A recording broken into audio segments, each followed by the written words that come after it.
Hello, welcome to Get a Better Handle on Life.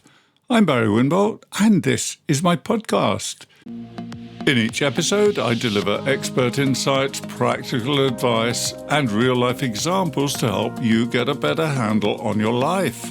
Some of this comes from me, and some from the inspiring people I'm in conversation with. Today, I'm speaking to Oli Anderson. He's a creative performance coach and author who helps creative people to bring realness, in capital letters, into their lives. He can help you feel you're really living life and getting the results at the same time. Hello, Oli. Hello. We spoke a little while ago when I appeared on your podcast, and I was very flattered to be asked. We had a great conversation, and so we agreed to have a return match. And here you are on Get a Better Handle on Life. So, Oli, you describe yourself as a creative performance coach and author who helps creative people to bring more realness into their lives. Can you say a bit more about that by way of introduction, please? Yeah, so where to begin? So realness is a concept or an idea that I came up with after writing a book called Personal Revolutions, a short course in realness. I wrote that probably about 7 years or something now. I've written another book since then called Shadow Life. The main idea is that 99% of our problems in life, I believe, are caused by having a misperception of what's actually real. And I know that in our postmodern world, like real is a bit of a dirty word and everyone's got their own interpretations and things like that. But for me, it comes down to accepting certain universal truths that are common to all human beings as part of the human experience. Some of these things are just really basic laws, like the law of cause and effect. If you can accept that and embrace it, well, your life is going to be 100 times easier, at least, because you're actually working with the way that things are. So if you want certain results in life, well, the results you're trying to achieve are an effect. You need to figure out what the cause is that's going to let that happen. That also means you're going to have to put some effort in. You're probably going to have to grow through some of your assumptions about yourself on the way there and all these kind of things. It always comes down to just embracing, to the greatest extent possible, reality. And if you can do that, I have found in my own life and in the lives of my clients that it really connects you to a sense of flow and a sense of wholeness, because at the end of the day, wholeness and reality are synonymous, I believe. And if you can unblock whatever it is within yourself that's stopping you from seeing that, which I think is what causes most anxiety and depression, ultimately just holding on to a fixed version of ourselves, then you can live a life that you want to live. So realness is ultimately about moving in that direction towards wholeness, let's say. And the creative performance coach stuff, I'll be totally honest, most of my work is just transformational coaching. Realness, because it's dealing with universal themes and all that kind of stuff, in relation to how people market their coaching practices and stuff like that, it's almost a bit too vague. That idea of if you try and appeal to everybody, then you end up appealing to nobody. Well, that kind of is a trap I fell into with the realness stuff when I first started talking about it. The reason being that I literally wanted to just write a book that any human being could pick up at any time throughout human history, and they'd be able to relate to it because I was focused on those universal themes. But in relation to marketing, obviously you need to niche down and that kind of thing. So I found out that, I realized most of the clients I really get on with are creative people. I also do business coaching, which is another kind of arm of the business. It still comes back to the realness thing, looking at how they can bring more realness into their businesses. But anyway, I basically realized that creativity is something that is a bit more specific, and that working with creative people is basically allowing me to work with people who share my values and all that kind of stuff. So creative performance coaching is just transformational coaching within that creative context. Okay, so you're working with creatives to a large extent, and you say that kind of they're on the same wavelength. You gel well with creative people. And as a creative person yourself, I understand that. It sounds to me as if part of that is kind of deconstructing the facades, the defenses we've built around ourselves, the image we project, but actually, the image we believe of ourselves. And we've got to take, I want to say, a long, cold look at that. It may not be that difficult or that cold or that hard, but we first of all have to let something go to let something new in. Yeah, exactly that. So my coaching process, it's not linear, but I describe it as a kind of linear pathway. It's awareness, acceptance, and action. You can hop through those stages. All transformational journeys, no matter what you're trying to achieve, start with raising that awareness. The main thing that we need to become aware of is exactly what you just said. The image of ourselves, the habitual way of identifying that we are so used to kind of putting out into the world, of using as a filter for between ourselves and the world, that it gets us the results we're currently getting. And so the only way you can change anything is by raising awareness of how you're holding yourself back, first and foremost. Normally, I have found it's because there is underlying shame, guilt, and trauma. Shame-driven behavior is probably the biggest problem in the world, I believe. When people are driven by shame, that's when they disown certain parts of themselves and they create this kind of facade, as you called it, that they put out into the world. Eventually, though, they forget that it is a facade. They think it's who they really are, and they end up filtering everything that they do through that facade. And so the first part of the process I found is dismantling that and reconfiguring the relationship with the self so that it's actually built on something more real. And that gets into the next stage of my process, which is acceptance, bringing those hidden parts back to the surface, and also to some extent facing like reality in the sense I was talking about earlier, like the way things just are, if that makes sense. Yep. And I'm a big proponent of acceptance and the way things are, because we can't move until that happens in almost any situation you care to think of. You mentioned shame. Can you elucidate a bit? Can you explain, an example of somebody who comes along? What would they be seeking, and at what point and how does this shame reveal itself? Normally, it shows up in two ways, I've found. So people are either trying to be more than human or they're trying to be less than human. When we're not shame-driven, then we just accept ourselves as we are. And so we don't need to compensate by either turning up the volume and trying to be a big hero who can neurotically control everything in our lives, or we don't need to go to the other side of the coin or the other extremity, where we end up believing that we have no power, we're a total victim, for example. We're just helpless in the face of life itself. Those two things are both shame-driven attitudes towards ourselves and life, and they're both a way of avoiding that inner shame that we feel. It's the same underlying problem, just showing up in different ways, depending on how, I guess, we relate to ourselves or how we think we need to do things. Either way, whether we're in that victim mentality or that victim place, or we're in that extra heroic way of being, if you want to call it that, there'll be a sense of restlessness. There's an itch that can never be scratched. And that itch is ultimately the real self trying to get our attention again. It's always there beneath the surface. Something I'm always saying is what's real is always real. It never goes anywhere. We just mask it behind all of these different kind of cognitive devices and ways of interpreting life and things like that. Our realness is always there. And if we don't know that we've become disconnected from it, shame is just a disconnection from the truth about ourselves. That's how I see it now. But anyway, if we don't know that disconnection is there, then we basically just feel like something's missing. And the reason we feel that way is because something is missing. The problem is because people are identified with that facade and they don't understand that the fundamental problem is that disconnection from themselves, then they try to build something on top of the facade that they think is going to scratch that itch. And that's why people can spend their whole lives chasing careers that they're not really interested in, or trying to find that special person who's going to fill the void within them, and all these different things. They find some goal for themselves that's a substitute for the truth or for reality itself, which is the only thing that's going to dissolve that inner split, which is caused by shame. Okay.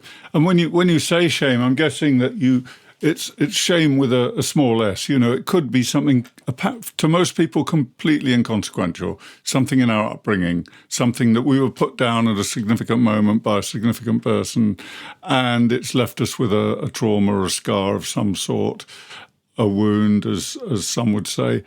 Or it could be something actually we are ashamed of that we've done or not done.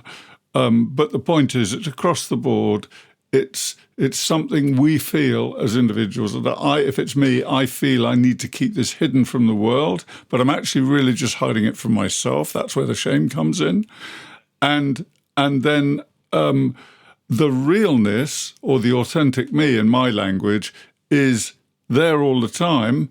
It's just waiting to be revealed, released, rediscovered, whatever it happens to be. And many people will never have been anywhere near that, I guess.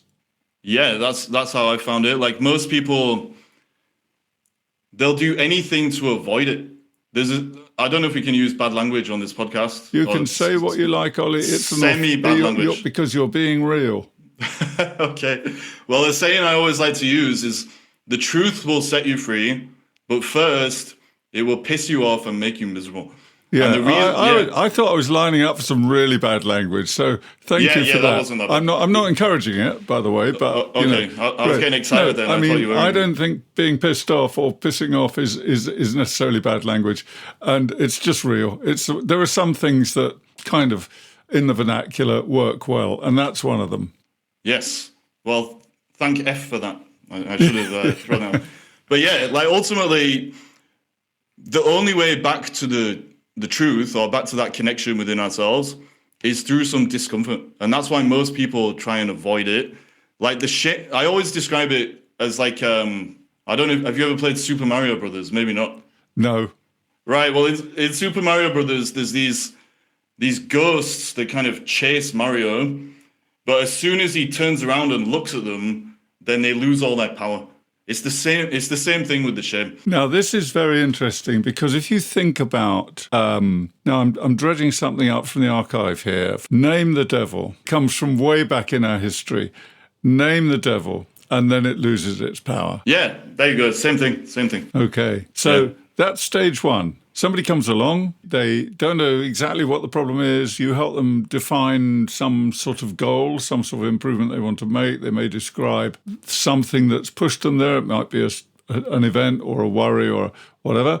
And then the first thing is you start to talk to them. And at some point, you identify that, whatever it is, something's getting in the way. We need to kind of introduce this person to the real self inside them. Yeah. Normally at the start of my coaching process, I've got it's just basic tools for raising awareness. So one thing that I've got is a list of extremely personal questions. Normally I'll get people to fill that in. They send it back to me, and I'll just try and look for patterns in what may be going on with them. And then we'll discuss it together. Basically just an exploration. Like, we're holding up their thoughts and assumptions about themselves and seeing what we can learn. Of course, the next thing that you need to do is get them to take some kind of action. Initially, it doesn't really matter so much what it is, but you need something that's going to challenge them a little bit and get them out of their comfort zones or push through their edge. The edge is just where the ego, this false facade, the facade of who they're trying to be, meets reality. If you can get them to that place, then you can get some really good learning about what's actually going on. Normally, when people do start a coaching container or a coaching relationship, they'll have some idea of where they're trying to go. So there will be some goal that you can latch onto. Often, but not always, as they do start moving forward with that goal, and it starts revealing some of these kind of truths beneath the surface, they'll realize that goal wasn't actually their goal in the first place. It was just a goal that they created because, like we were saying, it was an attempt to fill this existential void. But as they do become more connected to themselves, then these real goals that they were actually hiding from themselves, or their real values and their real intentions, will start to emerge instead. So that's quite a common thing. But ultimately, as long as people are taking action and moving forward and challenging themselves, and you're maintaining that lens of just trying to keep an eye on what's going on for them, like what's really happening here, what's really trying to reveal itself, then you can help them to get that awareness and then to accept who they really are. then you can start to really like figure out the actions that they want to take and that kind of thing. Okay, so you said take action.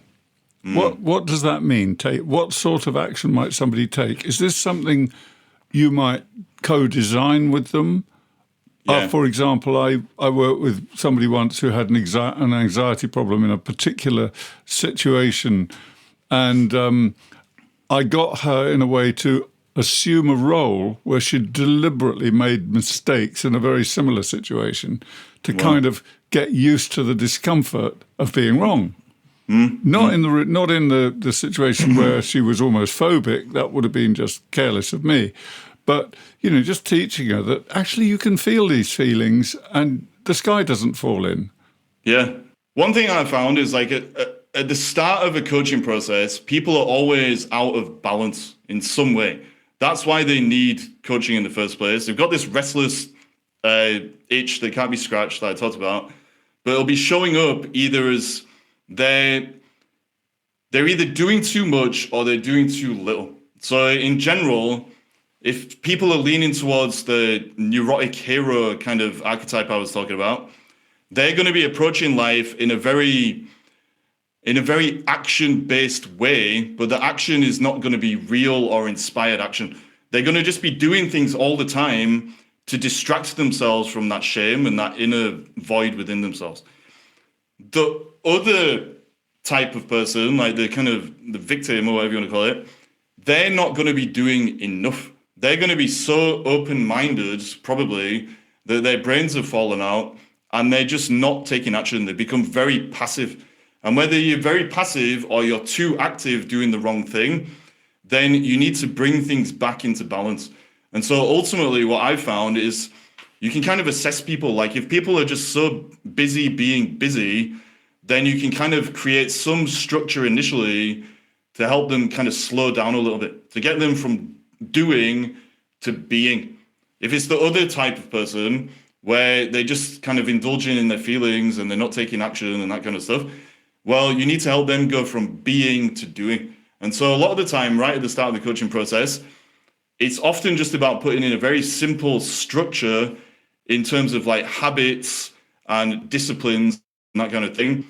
They're either going to be leaning towards being a human doing so much that they're just taking actions to distract themselves, basically. They haven't done that inner work of raising awareness of who they are and accepting who they are to ensure that the actions they do take are going to be aligned with their realness, or they're going to be avoiding action and dressing that up as just being. Like, I'm just being. So they might be doing loads of, I don't know, just self-care type things and stuff like that, but they're not taking any action that's actually going to help them move forward in life in the way that they want to.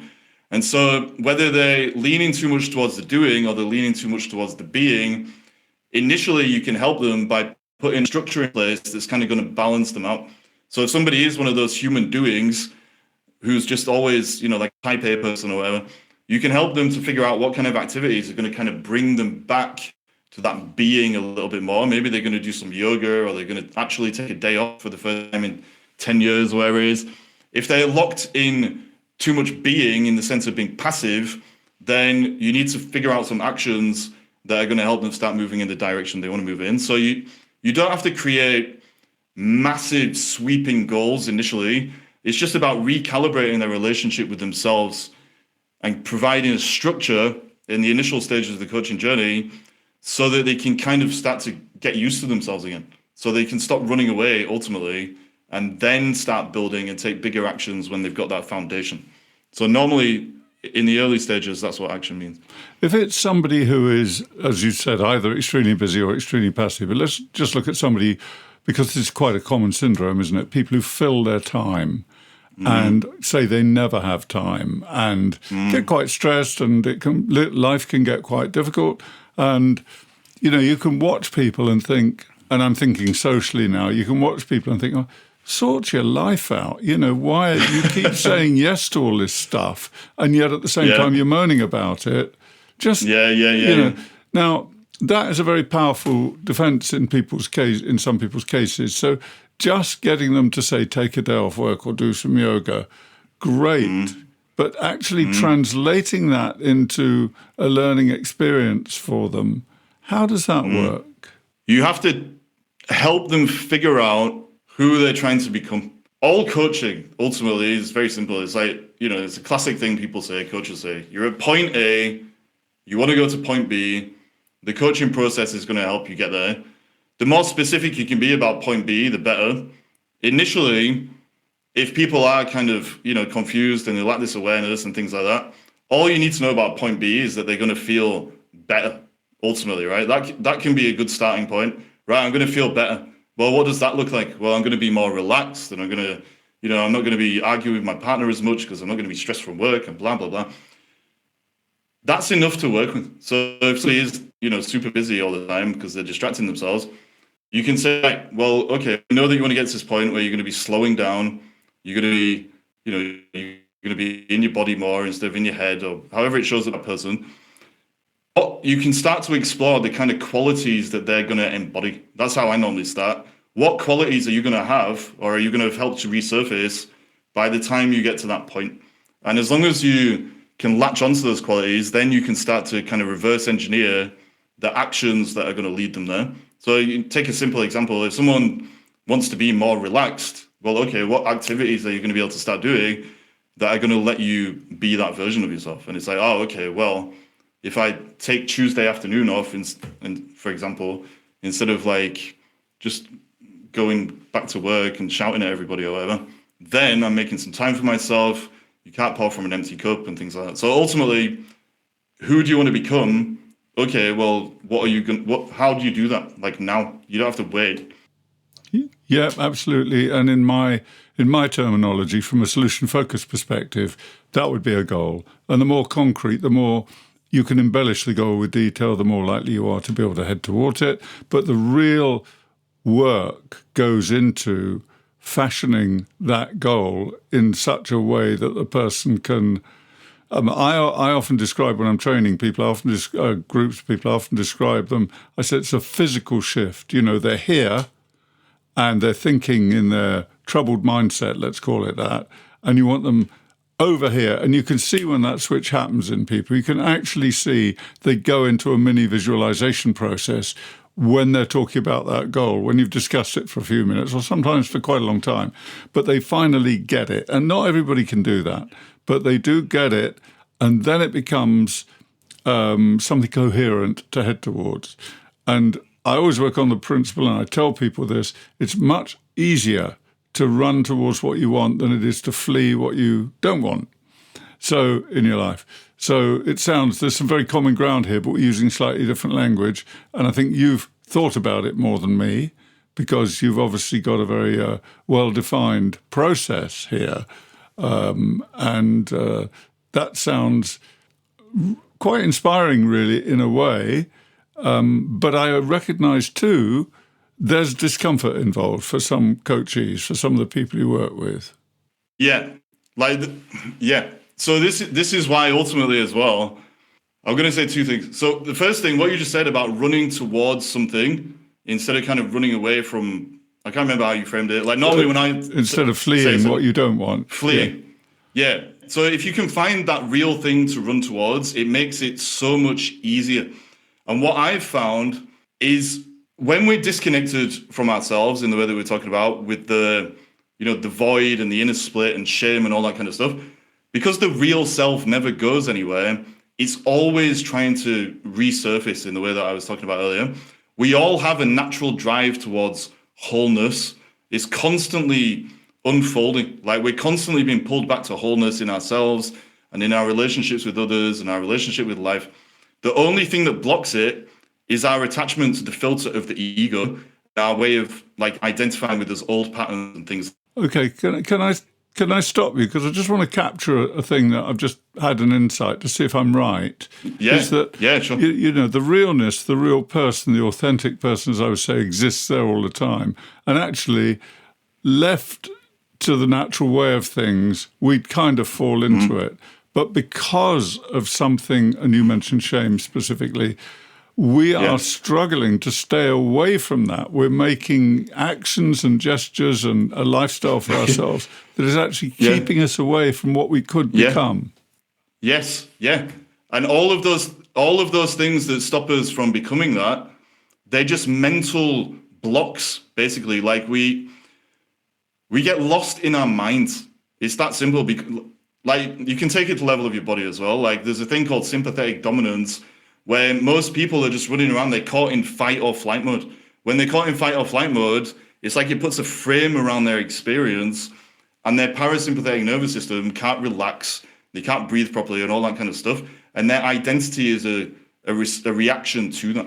It's the same thing ultimately, like all these systems are linked. But either way, if you can understand that what's real is always real and it's always trying to resurface, then those run towards goals are kind of easy to find. And so if you go through that process at the start of just raising awareness, you can start to see what is emerging. The client may not see it themselves initially, but it's there.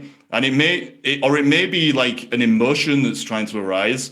And if you can capture that emotion and turn it into a goal, then you're really going to like energize people to move forward. And all of those run towards goals, no matter, whatever the specific goal is, it's always going to be about that wholeness re-emerging in the way it needs to. Recently, for example, I've still got a client, I'm still working with him. Like we were talking about this kind of, I guess, anger that was kind of bubbling beneath the surface that he hadn't necessarily faced before. We tried to figure out how he could turn that into a goal. And like he hesitated because he knew already what that goal was. It was inside him, but he just hadn't allowed himself to like cognitively accept it. So there was one of those, moments you get in a coaching session where there's a bit of silence and you kind of ride through it. And eventually, like, he just said, right, I want to go like do MMA fighting. Like he'd wanted to do this for a while, but because of his anger, he was worried that if he did that, then, he might turn into a violent person or something and he'd be getting in fights in town or whatever it was. He got over that fear and now he is consistently going to these MMA classes. He's going to be doing like a professional fight. This was just like a passing thing that we explored in the coaching session.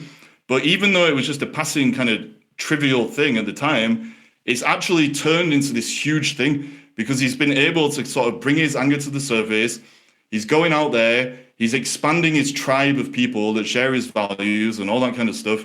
And more importantly, he's becoming more whole because he's not denying these parts of himself that needed expression, and he was getting inner conflict because he was blocking it because of his social conditioning and all that kind of stuff.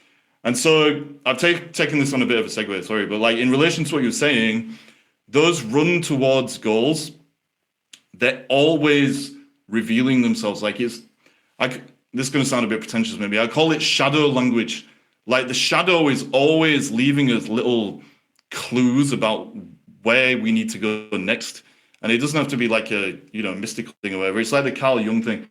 Until you make the unconscious conscious, until you discover the unconscious mind, it will direct your life and you'll call it God or you'll call it fate. That's what I said. But these things are just there. And it's always communicating to us because what's real is always real. Sorry to be a broken record. And if you understand that and you listen out for it, then you can guide people into moving with it. The other thing that I do in my coaching, so I don't just do single coaching sessions. I'll work with people in an 8 session block over 4 months on average. So it's every other week on average. But in between those sessions, I just put an accountability structure in place. So we'll be checking in every day, Monday to Friday. We take weekends off to reflect and integrate and all that stuff. But ultimately what it means is I can keep guiding them back to themselves, because ultimately we're dealing with like an old habitual way of thinking and relating to ourselves. Those old habits, as you know, they creep back in. And so if you can chip away at it day by day, then it's much easier to stay attuned to these things that are trying to emerge. And then it just becomes more and more effortless. At first, I have to put effort in, but then it becomes effortless because those unconscious habits get replaced with conscious habits that then become unconscious, if that makes sense. So they're replacing what's going on beneath the surface. So there's an element of psychoeducation that's going on with it in these touching base moments and helping the person to think about a new way, think about themselves in a new way, and And through that, there's a gradual sort of acceptance of what is real and can't be avoided, and themselves as an emerging new person.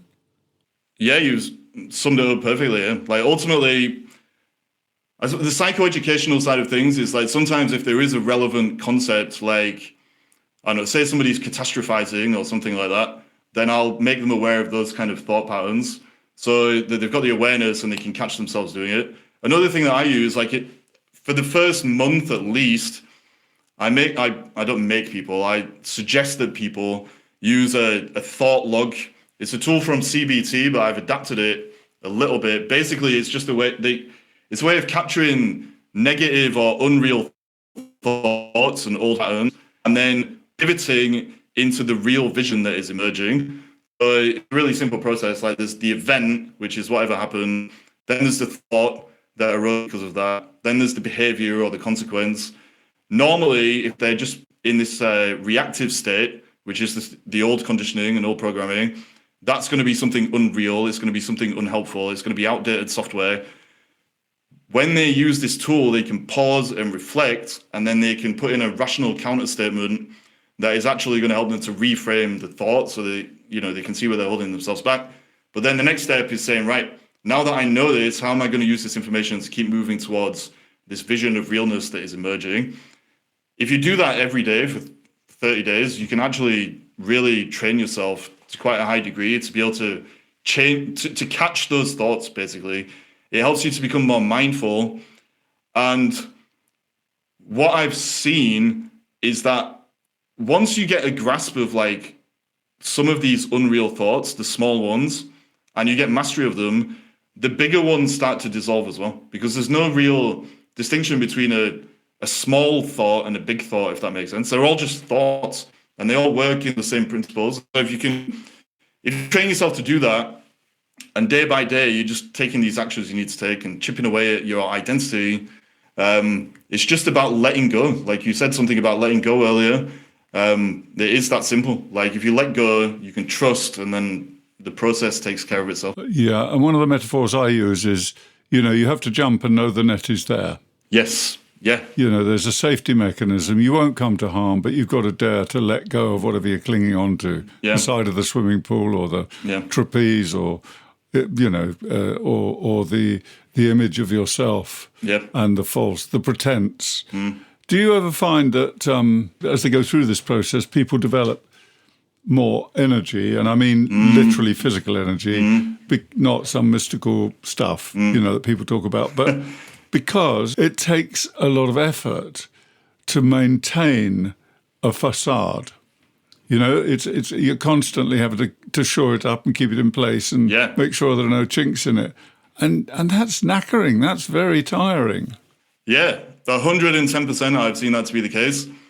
It comes down to resistance versus acceptance. Like, it doesn't take any energy to accept life as it is, or to accept ourselves as we are. Exactly like you just said, the energy actually goes into all of the resistance. It takes so much effort to keep denying the way that things are.